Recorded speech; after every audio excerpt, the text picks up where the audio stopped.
نہیں آج کے آرگومنٹس جو ہمارے بہاف پہ تھے عمران خان صاحب کے بہاف پہ وہ تقریباً کنکلوڈ ہو گئے ہیں. 15-20 منٹ کے اور آرگومنٹس ہمارے باقی ہیں اور آج ہم نے اپنے آرگومنٹس مکمل کرنے کے درمیان یا دوران ہم نے وہ تمام باتیں وہ کر دی ہیں جس میں اسپیشلی یہ ایک بات بڑی اہم ہے کہ جس کیس کی سزا ہی 2 سال ہے اس میں ضمانت کا خارج ہونا وہ اہم بات ہے.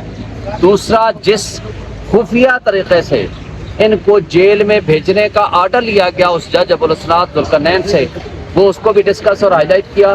اور جو interpretation of constitution, interpretation of rules of business اور interpretation of official secret act وہ بھی ہم نے اچھی طرح ان کو سمجھا دیا.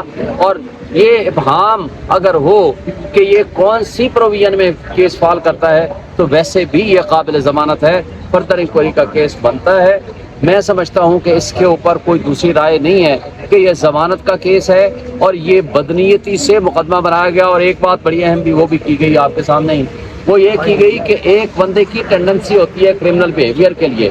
پورے پاکستان میں جو کوئی جرم ہو سکتا ہے یا ہو سکتا تھا وہ تمام جرائم اکٹھے کر کے ایک شخص جس نے 71 ایئرز میں کوئی ایک مقدمہ نہیں فائل ہوا خلاف ان کے ہوا، آج 180 سے زائد مقدمات بنا دیے گئے. وجہ کیا ہے؟ وہ ہے پولیٹیکل وکٹمائزیشن، وہ ہے سیاسی انتقام. چونکہ وہ جو بونے سیاسی قد رکھنے والے وہ ان کا مقابلہ نہیں کر سکتے سیاسی میدان میں.